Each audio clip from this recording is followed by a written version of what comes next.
Bismillahirrahmanirrahim. Assalamualaikum warahmatullahi wabarakatuh. Alhamdulillahilladzi arsala rasulahu bil huda wa dinil haqq liyudhhirahu 'ala ad-dini kullihi wa kafa bihi shahida. Asyhadu an la ilaha illallah wahdahu la syarika lah wa asyhadu anna Muhammadan 'abduhu wa rasuluhu. Allahumma salli wa sallim wa barik 'ala nabiyyina Muhammadin wa ala alihi wa sahbihi wa man tabi'ahum bi ihsanin ila yaumiddin, amma ba'd. Hadirin jamaah Masjid Syarifah Salihah yang dimuliakan oleh Allah, puji syukur kita haturkan kepada Allah atas segala limpahan nikmat yang diberikannya kepada kita semua. Salawat dan salam semoga senantiasa tercurahkan kepada junjungan kita Nabi besar Muhammad sallallahu alaihi wasallam beserta segenap keluarga dan sahabat tercinta beliau. Jemaah sekalian yang dimuliakan oleh Allah, kita tiba pada pertemuan yang ketujuh dari kajian kitab Lum'ah Al-I'tiqad karya Ibnu Qudamah Al-Maqdisi rahimahullahu ta'ala. Pada pertemuan ketujuh kali ini, di malam yang semoga Allah ta'ala limpahkan berkahnya kepada kita semua, kita akan membahas satu pembahasan yang nampaknya penting, terlebih kita yang sedang berada di bulan Rabiul Awal ini. Baik jemaah sekalian yang dimuliakan Allah, pada pembahasan terakhir kita sempat menyinggung masalah atau sebuah kisah yang masyhurah, yang populer, yang diangkat oleh penulis Ibnu Qudamah Al-Maqdisi dalam kitab Lum'atul I'tiqad ini di sela-sela pembahasan terkait sifat-sifat Allah Ta'ala. Dan ini kiranya menjadi hal yang bisa kita jadikan prinsip dalam menunaikan agama ini selama kita hidup.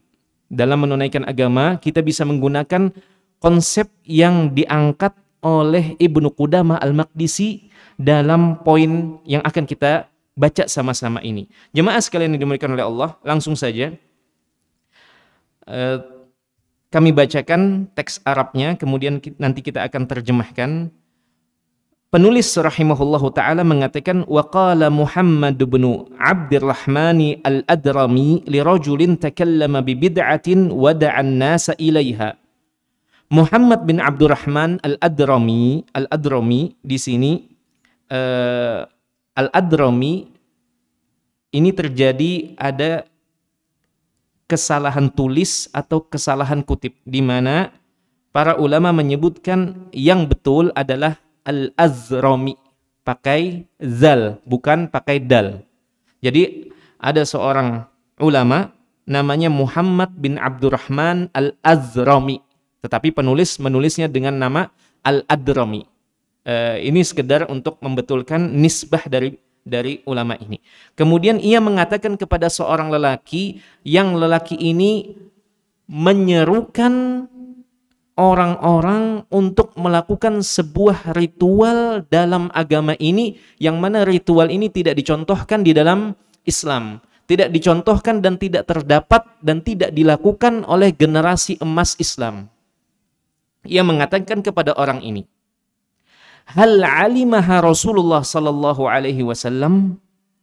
Ia memberikan pertanyaan yang cukup menohok kepada orang yang mengajak manusia, yang mengajak kaum muslimin untuk mengadakan sebuah ritual keagamaan yang disandarkan atau dijadikan bagian dari agama ini. Ia mengatakan, bertanya kepada orang ini, Al-Azrami ini mengatakan, hal amilaha Rasulullah sallallahu alaihi wasallam, apakah ritual ini atau perbuatan ini atau ibadah ini yang engkau anggap bagian dari ibadah ini, mendekatkan diri kepada Allah ini amilaha Rasulullah sallallahu alaihi wasallam, Rasul telah melakukannya?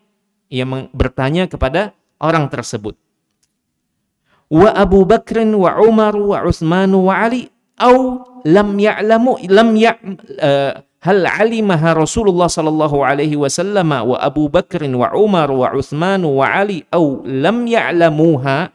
Afwan, Al-Azrami ini bertanya kepada lelaki ini, apakah Rasul sallallahu alaihi wasallam mengetahui perbuatan ini, mengetahui ritual ini, dan Abu Bakar, Umar, Utsman dan Ali mengetahuinya atau tidak? Dikasih pertanyaan yang ibaratnya pertanyaan ini cukup menohok bagi siapa saja yang punya semangat beragama tetapi tidak sesuai dengan jalan yang telah dijalani oleh para sahabat Nabi Shallallahu Alaihi Wasallam. Ditanya, perbuatan ritual keagamaan yang engkau lakukan ini, apakah Nabi Shallallahu Alaihi Wasallam mengetahuinya, Abu Bakar mengetahuinya, Umar mengetahuinya, Utsman mengetahuinya, Ali mengetahuinya, atau mereka berlima ini tidak mengetahuinya pada waktu itu? Maka qala lam ya'lamuha. Kemudian orang ini menjawab, tidak. Rasul bersama 4 sahabat teristimewa ini tidak mengetahuinya. Maka dikasih pertanyaan kedua yang membuat orang ini harusnya mikir. Ia mengatakan tidak, Rasul tidak mengetahuinya, Abu Bakar tidak mengetahuinya, Umar tidak mengetahuinya, demikian pula Utsman dan Ali. Maka dibalas kembali atau dikasih pernyataan, statement. Kata Muhammad bin Abdurrahman Al-Azrami ini mengatakan, "Fasyai'un lam ya'lamhu haula'i a'alimtahu anta?" Sebuah perbuatan, sebuah ibadah, sebuah ritual keagamaan, Rasul sendiri bersama para sahabat terbaik, manusia terbaik dari umat ini setelah Rasul ini tidak mengetahuinya, dan justru engkau yang mengetahuinya. Qala rajul fa inni aqulu qad alimuha. Kemudian begitu dikasih pertanyaan atau pernyataan timpalan kepada jawaban orang ini, ia rujuk dari jawaban yang pertama. Enggak. Mereka mengetahuinya. Dirubah jawabannya. Tadi dikatakan Rasul bersama 4 orang terbaik dari umat ini tidak mengetahuinya. Kemudian dibalas sama Al-Azrami ini, mereka saja tidak mengetahui dan engkau mengetahuinya. Akhirnya ia merujuk, diralat, dikoreksi jawabannya. Tidak, mereka mengetahuinya. Dikasih pertanyaan yang lain. Dikejar terus ini sampai ia mengatakan, artinya sampai ia menyerah. Kemudian Al-Azrami mengatakan, afawasi'ahum alla yatakallamu bihi wala yad'un nasa ilaihi am lam yasa'hum. Kalau mereka mengetahuinya, sekarang coba kamu pikir, kata Al-Azrami ini. Rasul kamu bilang mengetahuinya, ibadah yang baru ini, ritual keagamaan yang baru ini, Rasul mengetahuinya. Oke lah, Rasul mengetahuinya, Abu Bakar mengetahuinya, Umar mengetahuinya, Utsman mengetahuinya, Ali mengetahuinya. Baik, kalau memang mereka mengetahuinya, sekarang saya ingin bertanya kepadamu. Kalau mereka sudah mengetahuinya, apakah mereka memiliki kesempatan untuk menyampaikannya kepada orang lain agar melakukan ibadah ini, atau melakukan perbuatan ini, atau mengadakan ritual ini, ataukah mereka tidak mampu untuk menyampaikan hal ini kepada orang lain? Dikejar terus. Orang ini menjawab, bala wasi'ahum. Tentu mereka sanggup untuk menyampaikannya, menyampaikan bahwasanya ritual keagamaan ini mereka telah mengetahuinya dan harusnya mereka mampu untuk menyampaikannya kepada kaum muslimin pada waktu itu. Kemudian ditimpali oleh Al-Azrami, oleh Muhammad bin Abdurrahman Al-Azrami ini, fasyai'un wasi'a Rasulullah sallallahu alaihi wasallam wa khulafa'ahu la yasa'uka ant. Sesuatu yang Rasul sallallahu alaihi wasallam beserta para khalifah yang istimewa tadi, mereka mengetahuinya dan mampu melakukannya, tapi tidak melakukannya. Sedangkan engkau mengetahuinya berdasarkan klaimmu dan engkau melakukannya, engkau menyampaikannya kepada orang lain. Kan jadi pertanyaan tanda tanya. Rasul tahu, para sahabat tahu, tapi tidak mengajak orang lain untuk melakukannya atau tidak melakukannya. Tidak melakukan ibadah tersebut atau ritual keagamaan tersebut. Fangqata'ar rajulu. Maka laki-laki ini akhirnya diem 1000 bahasa, tidak mampu menjawab. Tidak mampu menjawab. Faqala al-khalifatu wa kana hadiran, dan pada waktu itu khalifah yang saat itu hadir di tengah debat ini, di tengah diskusi ini, yang disebutkan oleh para ulama, khalifah pada waktu itu adalah khalifah dari dinasti Al-Abbasi, Al-Wathiq Billah namanya. Al-Wathiq Billah, salah satu khalifah dari dinasti Abbasiyah, dari dinasti Abbasiyah. Jadi khilafah Rashidah setelah berakhir, muncul khilafah Umayyah, dinasti Umayyah, kemudian setelah itu dinasti Abbasiyah, dan ini kekhilafahan yang paling lama.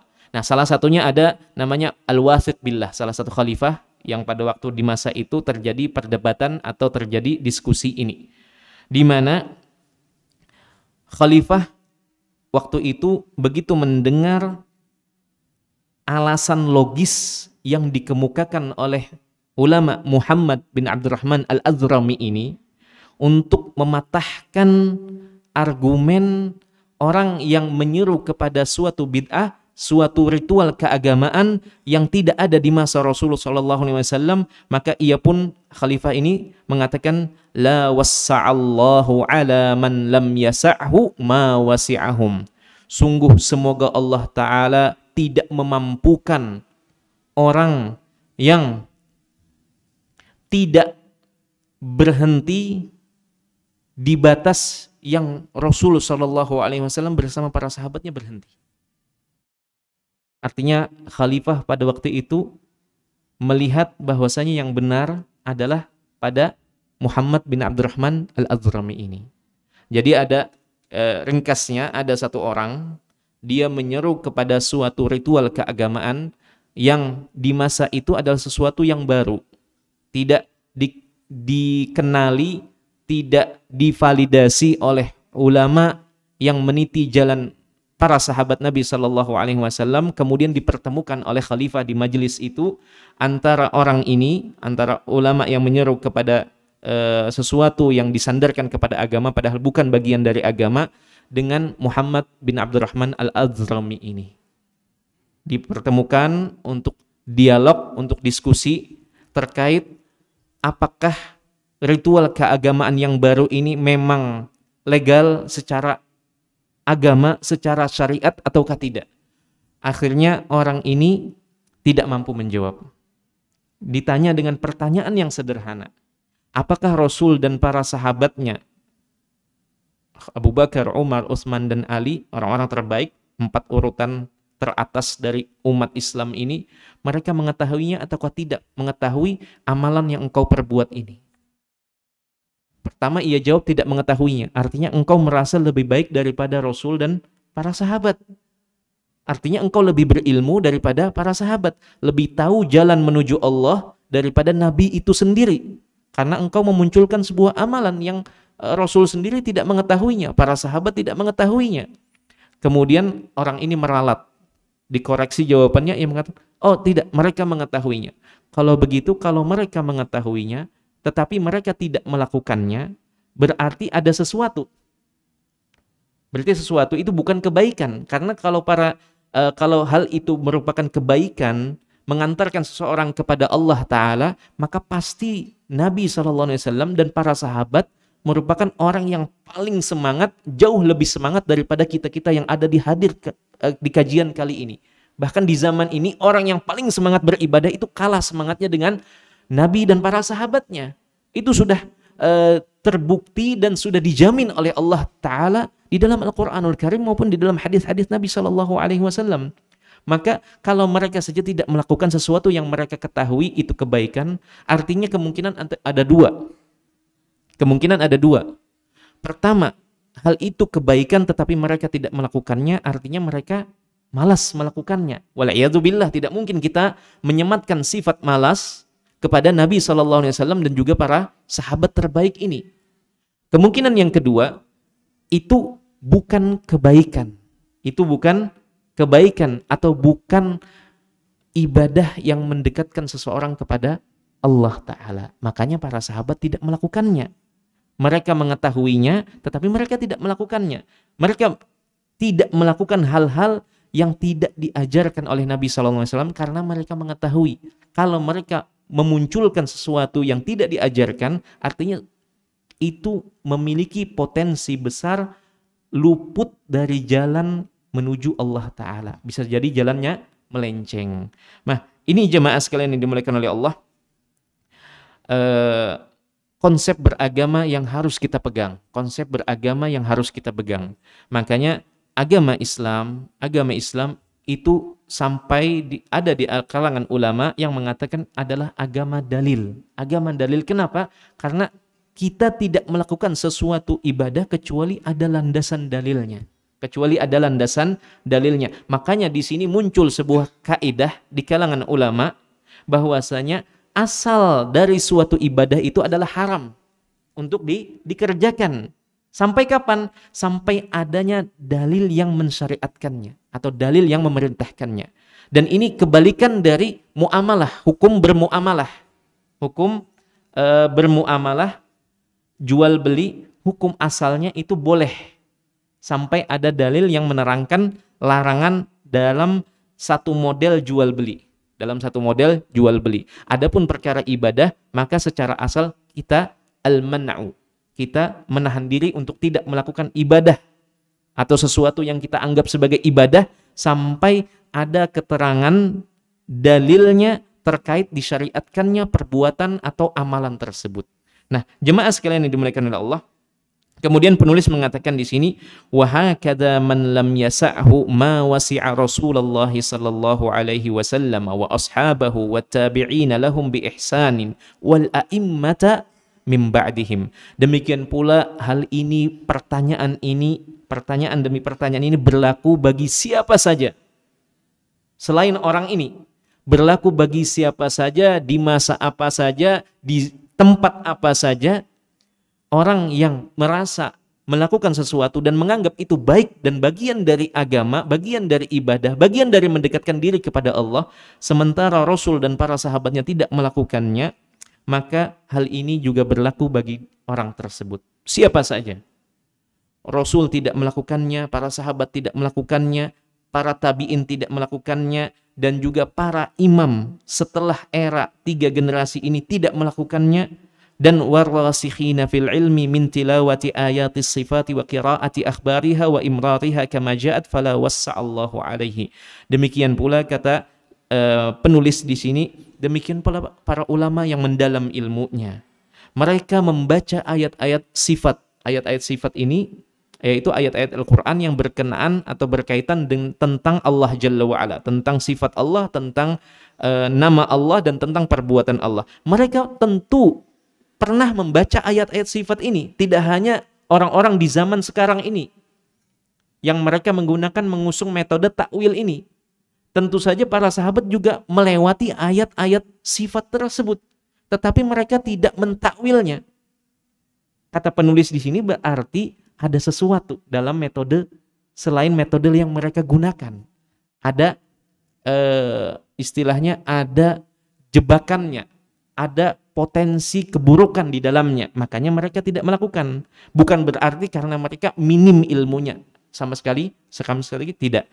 Maka kata Syekh di sini atau kata muallif penulis di sini, demikian pula ayat-ayat Al-Qur'anul Karim, ayat-ayat sifat dan nusus sifat tersebut, para sahabat, para tabi'in, para imam, dan para ulama yang mendalam ilmunya, mereka tentu juga mereka juga tentu membaca Al-Qur'anul Karim dan melewati ayat-ayat sifat ini. Tetapi yang mereka lakukan adalah, kata penulis di sini, mereka membiarkan ayat-ayat ini maknanya sebagaimana makna ini datang.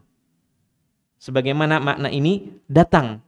Artinya ayat yang berkaitan tentang Allah, Allah itu memiliki wajah, Allah itu memiliki kedua tangan, ya sudah, dibiarkan maknanya dan diyakini Allah itu memiliki kedua tangan. Dan itu yang dilakukan oleh para sahabat radhiyallahu taala anhum dan generasi setelahnya. Kemudian muncul di akhir-akhir generasi para tabi'in, atba'ut tabi'in di abad ketiga Hijriyah, muncul kelompok-kelompok, salah satunya Jaham bin Safwan, yang memunculkan ide baru. bid'ah terkait akidah. Ia menilai bahwasanya ayat-ayat sifat ini perlu dipoles lagi. Metode yang digunakan oleh para sahabat itu metode yang telah usang. Tidak berlaku, tidak relevan dengan masanya, generasi atau di abad ketiga itu. Sehingga perlu dipoles. Dipolesnya dengan apa? Kalau makna bal yadahu mabsuutatan, ayat sifat kan itu, akan tetapi kedua tangan Allah itu terbentang lebar. Kedua tangan di sini maksudnya adalah kuasa, maksudnya adalah nikmat, bukan kedua tangan sebagaimana yang dipahami.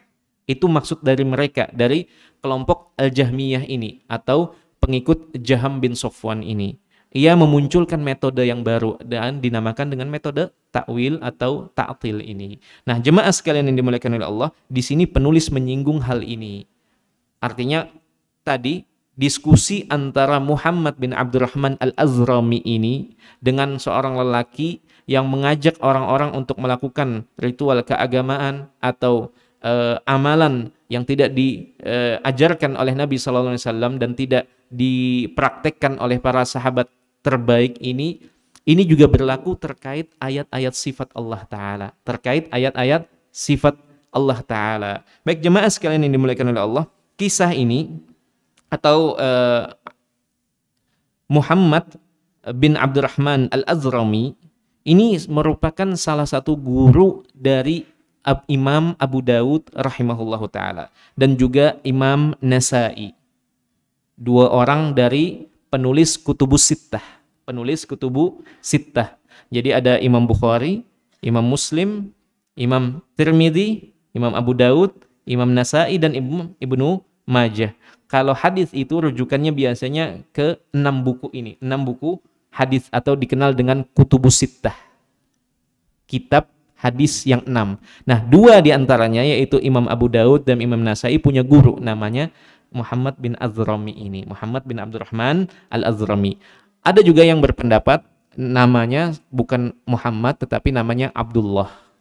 Tetapi namun yang masyhur adalah Muhammad bin Abdurrahman Al-Azrami yang merupakan guru dari Imam Abu Dawud dan Nasa'i rahimahumullahu ta'ala. Dan kisah ini diangkat oleh Ibnul Jauzi rahimahullahu ta'ala dalam Manaqib Imam Ahmad dan juga Az-Zahabi, dan disebutkan bahwasanya kisah ini adalah kisah yang populer di kalangan ahli ilm dan dinukilkan dari generasi ke generasi karena isinya betul-betul bisa dipakai di setiap masa. Jadi setiap masa itu tidak lepas dari ada orang-orang yang punya ide kreatif atau ide inovatif ingin melakukan sesuatu dan disandarkan sebagai bagian dari agama atau menganggap sesuatu itu baik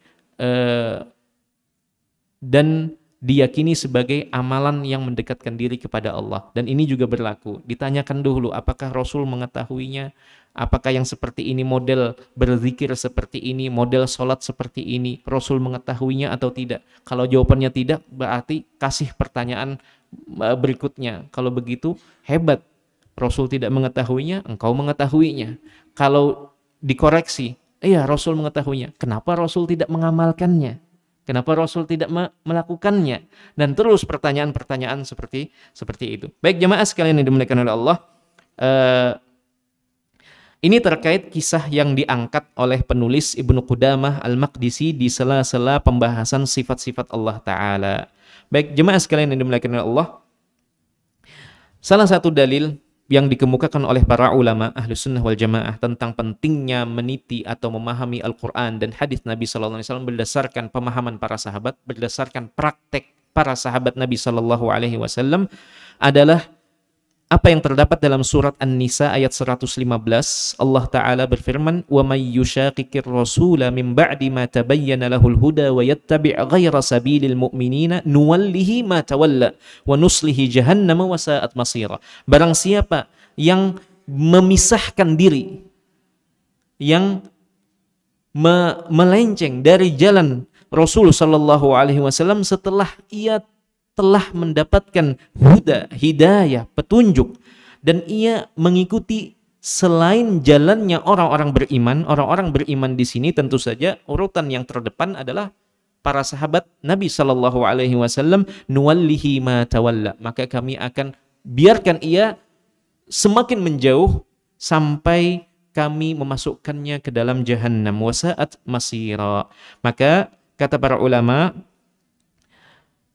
menyandarkan diri kepada metode beragama para sahabat Nabi Shallallahu Alaihi Wasallam, baik dari sisi akidah maupun dari sisi selain akidah, ibadah, muamalah, suluk, akhlak dan seterusnya, itu merupakan sebuah kewajiban dan keniscayaan, di mana seorang yang hanya mengikuti metode para sahabat Nabi Shallallahu Alaihi Wasallam dari sisi akidah, tetapi tidak mempraktekkan metode ini di sisi-sisi yang lain, dari sisi ibadah, dari sisi muamalah, dari sisi akhlak, maka ini juga orang yang keliru karena tidak mengikuti metode itu secara utuh, secara keseluruhan. Baik, Ibnu Taimiyah rahimahullahu taala menyebutkan di sini, innamal muttabi'u fi isbati ahkamillahi kitaballahi wa sunnata rasulih sallallahu alaihi wasallam wa sabilas sabiqina awil awwalina la yajuzu isbatu hukmin syar'iyyin biduni hadhil usul thalathati nassan wa istimbatan bihalin. Kata Ibnu Taimiyah rahimahullah, orang yang hendak menetapkan hukum-hukum di dalam agama ini, maka ia harus berpegang pada tiga hal. Ia harus berpegang pada tiga hal. Yang pertama kitabullah. Yang pertama adalah kitab suci Al-Quran. Kemudian yang kedua adalah sunnah Rasul Sallallahu Alaihi Wasallam. Dan yang ketiga adalah jalannya orang-orang terdahulu, para pelopor kebaikan dalam tubuh umat Islam ini, yaitu para sahabat Nabi Sallallahu Alaihi Wasallam. Dan tidak boleh, kata beliau, menetapkan suatu hukum syar'i, bagian dari agama ini kita tetapkan tanpa ketiga pondasi ini. Ketiga pondasi ini yaitu Al-Quran, hadis, dan jalannya para salafus salih, para sahabat Nabi Sallallahu Alaihi Wasallam. Baik jemaah sekalian yang dimuliakan oleh Allah, kita lanjutkan pada poin yang berikutnya. Penulis di sini setelah memaparkan atau mengutip kisah yang populer ini, beliau kemudian menyebutkan secara rinci apa saja ayat-ayat sifat, contoh-contoh ayat-ayat sifat. Walaupun tidak disebutkan secara satu persatu, secara mendetail, beliau menyebutkan beberapa contoh di sini yang termasuk ayat di dalam Al-Quran dikategorikan sebagai ayat sifat. Ayat sifat. Baik, penulis di sini mengatakan, famimma jaa min ayatis sifati qaulullahi ta'ala atau qaulullahi azza wa jalla, dan di antara apa yang datang dari ayat-ayat sifat ini, contohnya adalah firman Allah Ta'ala, wa yabqa wajhu rabbika, dan tersisalah dan kekallah wajah Tuhanmu. Wajhu rabbika, wajah Tuhanmu. Ini dalam surat Ar-Rahman ayat 27. Wa qawluhu subhanahu wa ta'ala bal yadahu mabsutatani, dan bahkan kedua tangan Allah mabsutatani, terbentang, terbuka lebar. Ini dalam surat Al-Maidah ayat 63. Baik jemaah sekalian yang dimuliakan Allah, sejenak kita mengenal sifat wajah Allah dan sifat kedua tangan Allah Ta'ala. Pertama, wajah Allah Ta'ala. Wajah Allah atau sifat wajah ini merupakan sifat zatnya Allah Ta'ala yang bersifat atau berasal dari khabariyah. Berasal dari khabariyah. Khabariyah itu maksudnya, jadi sifat itu ditinjau dari bagaimana ia ditetapkan. Bagaimana ia ditetapkan. Itu ada dua. Ada dua. Yang pertama, ada sifat khabariyah. Artinya sifat ini kita tidak mungkin tahu kecuali hanya satu caranya. Hanya satu jalannya, yaitu dari khabar. Dari kabar.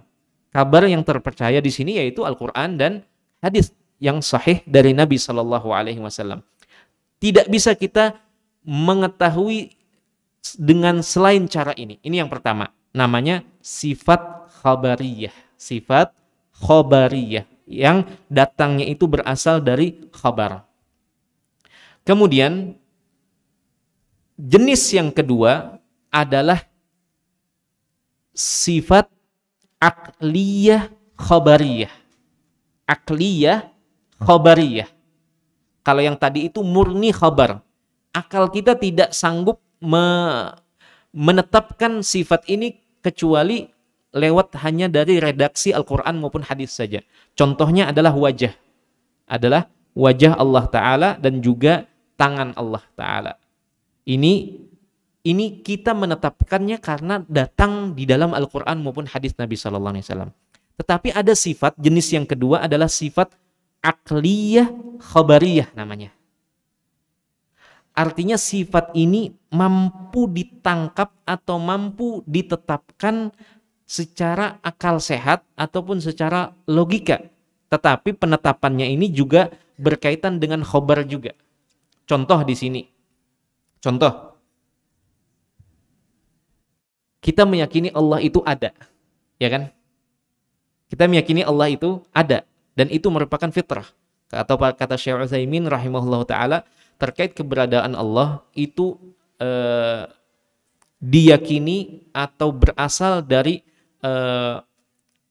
fitrah, dari dalil Al-Quran maupun hadis, dari dalil berupa panca indera, dan juga dalil berupa akal. Jadi semuanya keempat model dalil ini menunjukkan bahwasanya Allah itu ada. Nah, kita meyakini Allah itu ada, dan di antara bentuk atau sifat sesuatu itu ada adalah ia hidup. Sifat hidup. Jadi kalau sesuatu ada berarti ia hidup. Nah, hidup ini itu mampu ditetapkan lewat akal kita. Karena sesuatu yang ada dia hidup. Dan yang hidup itu memiliki kuasa, kemampuan. Nah, sifat kuasa ini juga termasuk sifat akliyah khabariyah.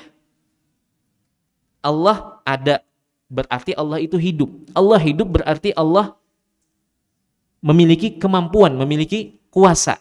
Nah, ini rentetan ini bagian dari sifat yang dapat ditetapkan secara akal. Tetapi tidak boleh akal sendirian. Di situ harus bergandengan dengan khabariyah. Bergandengan dengan khabariyah. Adapun Allah memiliki wajah, Allah memiliki kedua tangan, Allah memiliki kaki, maka itu tidak bisa kita tetapkan secara akal atau logika saja. Kenapa? Karena kalau kita menetapkan yang demikian, hal itu tidak berlaku pada sebagian yang dapat kita saksikan. Makanya kata para ulama, sifat itu ada dua, dari sisi pembagiannya, dari sisi bagaimana hal itu datang. Bagaimana hal itu datang. Yang pertama sifat khobariyah, murni khobariyah, tidak dapat kita menetapkannya dengan akal secara akal sehat atau secara logika. Contohnya Allah memiliki wajah, Allah memiliki kedua tangan. Ini murni datangnya dari khabar. Kemudian yang kedua adalah sifat akliyah khabariyah. Secara akal manusia mereka menetapkan bahwasanya Allah itu maha hidup, dan kehidupan Allah juga ada sifat di situ. Allah memiliki kemampuan, kuasa, Allah memiliki pengetahuan, karena setiap yang hidup memiliki kemampuan, dan setiap kemampuan ia memiliki pengetahuan, dan seterusnya.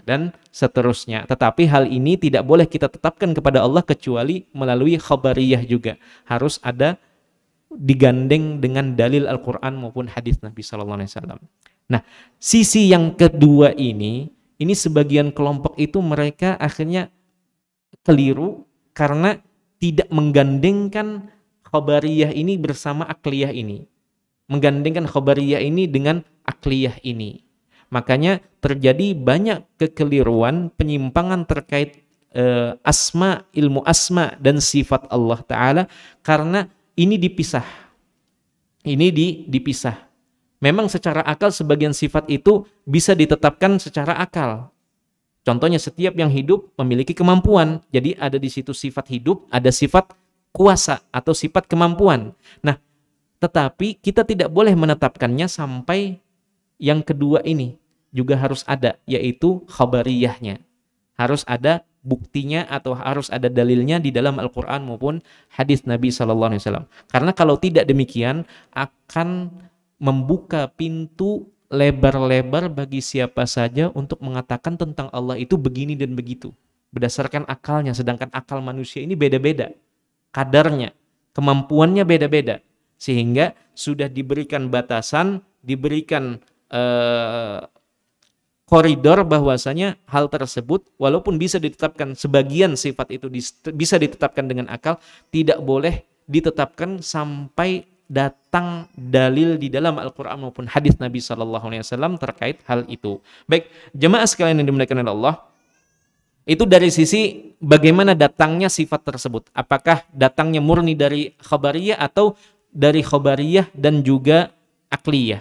Kemudian pembagian yang lain, sifat Allah Ta'ala. Secara sifat itu ada pada diri Allah Ta'ala. Bagaimana atau sifat itu ada pada diri Allah itu terbagi menjadi dua. Yang pertama itu sifat zatiyah. Sifat yang menyertai diri Allah Ta'ala, menyertai zatnya Allah Ta'ala dan tidak terpisahkan dari diri Allah dan tidak bertambah dan tidak berkurang. Contoh, sifat zatiyah itu adalah sifat wajahnya Allah yang disebutkan oleh penulis di sini. Itu sifat wajah ada pada diri Allah dan itu mulai sejak dulu dan nanti seterusnya Allah memiliki wajah. Tidak terlepas dan terpisah dari zatnya Allah Ta'ala. Dan tidak bertambah, tidak berkurang. Tetap seperti itu. Itu namanya sifat zatiyah. Contoh yang lain sifat zatiyah selain wajah, tangan, kaki, dan seterusnya. Contoh lain adalah sifat ilmu Allah Ta'ala. Sifat ilmu yang ada pada Allah itu dari dahulu sampai nanti selanjutnya itu tetap tidak bertambah, tidak berkurang. Karena sifat ilmu ini merupakan sifat yang selalu menyertai zatnya Allah Ta'ala. Selalu menghiasi zatnya Allah Ta'ala dan tidak berubah dan tidak terikat atau tidak tergantung dengan kehendak Allah. Artinya ia akan terus ada selama zatnya Allah itu ada. Seperti ilmu, seperti kuasanya Allah. Allah maha kuasa dan kekuasaan Allah atau kemampuan Allah itu maha sempurna, tidak berkurang dan tidak bertambah dari masa ke masa. Seperti itulah sebagaimana zatnya ada seperti itu. Nah, itu namanya sifat zatiyahnya Allah Ta'ala. Nah, jenis yang lain jemaah sekalian yang dimuliakan Allah adalah sifat fi'liyah namanya. Sifat fi'liyah. Fi'liyah itu adalah sifat yang berkaitan dengan perbuatan Allah. Kalau definisinya adalah sifat yang terikat dengan kehendak dan kemauan Allah Ta'ala. Yang terikat dengan kehendak dan kemauan Allah Ta'ala. Kapan Allah mau, maka muncul sifat tersebut. Kapan Allah tidak mau, maka tidak ada sifat tersebut. Apa contohnya? Nuzul. Sifat nuzul, turunnya Allah Ta'ala. Allah menghendaki Allah dirinya turun kapan? Kapan? Sudah pernah kita bahas di pertemuan sebelumnya. Kapan Allah menghendaki dirinya turun? Di sepertiga malam terakhir. Di sepertiga malam terakhir setiap malamnya. Di setiap malamnya. Allah menghendaki dirinya turun di waktu itu. Dan sifat turun itu ada pada sebagian waktu tersebut. Tidak selamanya Allah turun. Itu contoh sifat yang berkaitan dengan kehendak dan kemauan Allah Ta'ala. Contoh yang lain. Baik, jemaah sekalian yang dimuliakan oleh Allah, kita lanjutkan sedikit terkait materi tentang sifat-sifat Allah ini. Memang pembahasan tentang sifat-sifat Allah ini tidak bisa dijelaskan secara global saja, karena ketika dijelaskan secara global maka kita akan mengalami kesulitan dalam memahami di mana letak kesalahan orang-orang yang mengingkari sifat. Jadi kenapa pembagian ini disebutkan oleh para ulama ahli sunnah wal jamaah? Karena agar kita dapat memetakan di mana letak kekeliruan sebagian kelompok yang mengusung metode takwil tadi. Di mana kekeliruannya? Karena mereka di satu sisi mereka menetapkan sebagian sifat, tetapi sebagian sifat ini mereka ingkari atau mereka tidak tetapkan. Nah, makanya para ulama menjelaskan pembagian sifat ini. Wa illa, kalau tidak, sebenarnya di zaman para sahabat Nabi SAW, pembagian ini adalah pembagian yang tidak disebutkan karena mereka menganggap semua sifat-sifat Allah itu mereka tetapkan apa adanya. Tetapi ketika ada sebagian kelompok yang mereka membagi sifat-sifat ini dan mereka mengingkarinya, para ulama pun akhirnya menjelaskan, ulama ahlu sunnah menjelaskan di mana letak kekeliruannya. Nanti dari sini kita akan mengetahui bagian sifat mana yang diingkari dan apa alasan kenapa mereka mengingkari atau apa alasan mereka menggunakan metode takwil ini. Baik, jemaah sekalian yang dimuliakan Allah, tadi kita sebutkan pembagian sifat berdasarkan keterkaitannya dengan kehendak Allah dan terkait dengan zatnya Allah itu ada dua. Yang pertama tadi adalah sifat zatiyahnya Allah, sifat yang membersamai diri Allah Ta'ala, sifat yang menyertai zatnya Allah Ta'ala dan itu tidak berkurang dan tidak bertambah. Allah memiliki sifat-sifat tersebut sejak dahulu kala dan sampai berikutnya, tidak ada awalnya dan tidak ada akhirnya. Baik, itu. Kemudian sifat yang berikutnya atau jenis sifat yang lain berdasarkan pembagian ini adalah sifat fi'liyah yang berkaitan dengan perbuatan Allah. Berkaitan dengan perbuatan Allah ini maksudnya adalah sifat ini terkait dengan kehendak dan kemauan Allah. Kapan Allah menghendaki, maka ia akan melakukan sifat tersebut. Kalau Allah tidak menghendaki, maka sifat itu tidak ada. Sifat itu tidak ada. Contohnya tadi adalah turun. Kapan Allah menghendaki dirinya turun? Allah menghendaki dirinya turun di sepertiga malam terakhir. Dan Allah juga dalam hadis yang lain, Allah menghendaki dirinya turun di padang Arafah di setiap tahunnya, Baik, itu contoh tentang sifat yang terkait dengan kehendak Allah. Kalau Allah menghendaki maka sifat itu ada. Kalau Allah tidak menghendaki maka tidak ada. Itu contohnya adalah sifat turun. Contoh yang lain adalah sifat istiwa, sifat berada di atas arsy-Nya ini. Artinya Allah, ketika Allah menghendaki maka Allah berada di atas arsy-Nya. Ketika Allah tidak menghendaki maka Allah tidak di atas arsy-Nya. Artinya ini sifat istiwa bukan bagian dari sifat zatiyah. Karena kalau dikatakan sifat zatiyah maka Allah semenjak penciptaan langit atau sebelum penciptaan alam semesta ini Allah sudah ada di atas arsy-Nya. Sedangkan arsy itu Allah ciptakan, Allah baru ciptakan. Makanya ketika Allah menciptakan langit dan bumi, setelah itu Allah berada di atas arsy-Nya. Setelah Allah turun ke langit dunia, Allah kembali ke arsy-Nya. Maka sifat istiwa ini juga bagian dari sifat fi'liyah ini yang berkaitan dengan perbuatan, kemauan atau kehendak Allah Ta'ala. Lantas bagaimana dengan sifat bicara Allah Ta'ala? Apakah masuknya ke dalam sifat zatiyah atau ke dalam sifat fi'liyah? Kira-kira masuknya kemana? Ketika Allah menghendaki untuk mengajak bicara Nabi Adam di dalam surga, begitu Adam ditiupkan roh dan diciptakan, Allah mengajak bicara Adam alaihissalam. Ketika Allah berbicara di masa Nabi Musa alaihissalam, Allah mengajak bicara Nabi Musa di waktu itu. Nah, kira-kira kalau sifat bicara Allah ini termasuknya sifat zatiyah atau sifat fi'liyah?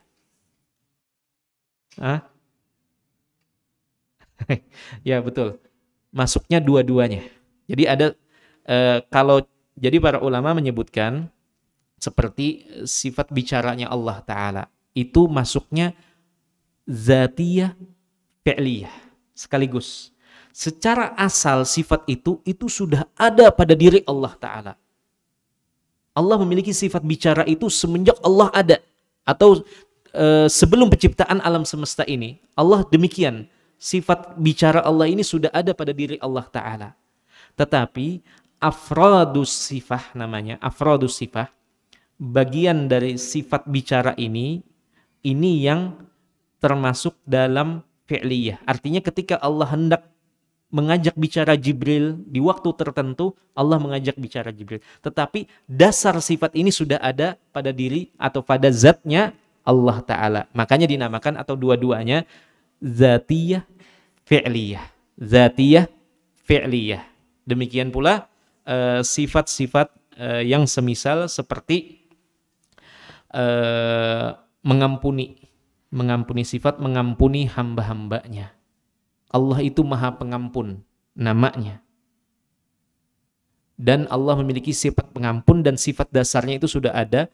Kemudian ketika Allah mengampuni kita di masa sekarang, itu tentu saja berbeda dengan Allah mengampuni orang-orang sebelum kita, atau di tahun kemarin, atau di abad kemarin. Itu berbeda pengampunan Allah. Allah mengampuni pada waktu itu dengan berbeda dengan Allah mengampuni di masa sekarang. Nah, itu berkaitan dengan fi'liyah, kehendak Allah Ta'ala. Tetapi dasar sifatnya itu sudah ada pada diri atau pada zatnya Allah Ta'ala. Baik, demikian yang dapat disampaikan pada kesempatan kali ini. Sebelum kita tutup, terkait tentang wajah Allah ini merupakan sifat yang zatiyah khabariyah, datangnya hanya lewat dari khabar saja, yang ditetapkan oleh para salaf sesuai dengan keagungan Allah Ta'ala. Dan dikatakan bahwasanya sifat wajah ini ditetapkan oleh para ulama karena 3 landasan hukumnya. Yang pertama dari Al-Quranul Karim, wa yabqa wajhu rabbika, kemudian dari hadis Nabi SAW di mana terdapat keterangan Nabi meminta perlindungan, isti'adah dengan wajah Allah. A'udzu biwajhika, aku berlindung dengan wajahmu. Itu kemudian juga kesepakatan para salaf bahwasanya sifat wajah ini ditetapkan pada diri Allah Ta'ala.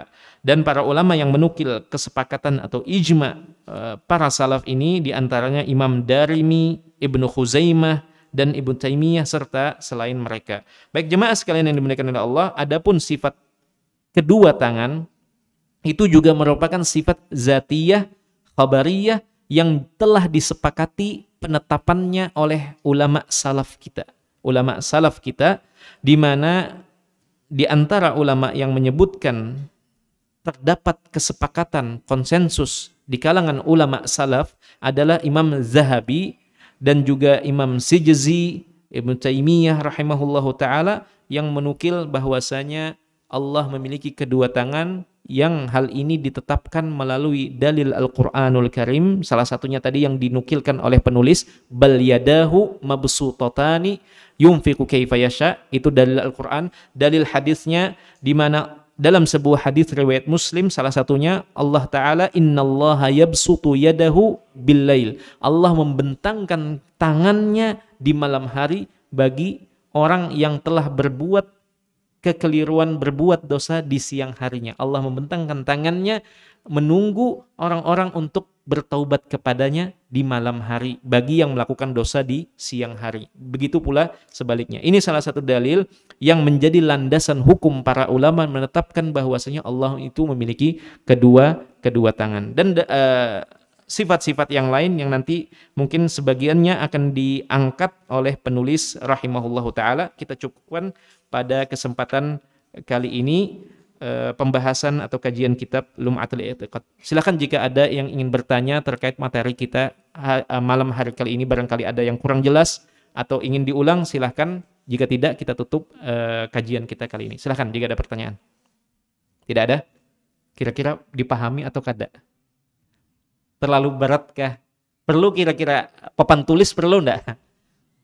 Kalau perlu mungkin kita nanti minta pihak pengurus mungkin untuk menyediakan papan tulis untuk sekiranya memudahkan pembagian-pembagian tersebut. Kira-kira dapat dipahami kajian kali ini? Semoga apa yang dapat kita pelajari pada malam hari kali ini semakin menambah pengagungan kita kepada Allah Ta'ala, semakin menambah pengagungan kita kepada Nabi SAW beserta para sahabatnya, dan semoga menjadikan kita dimasukkan ke dalam surga Allah bersama dan dikumpulkan bersama Nabi dan para sahabatnya. Amin ya rabbal alamin. Wa akhiru da'wana anil hamdulillahi rabbil alamin. Subhanakallahumma wa bihamdika asyhadu an la ilaha illa anta astaghfiruka wa atubu ilaik. Assalamualaikum warahmatullahi wabarakatuh.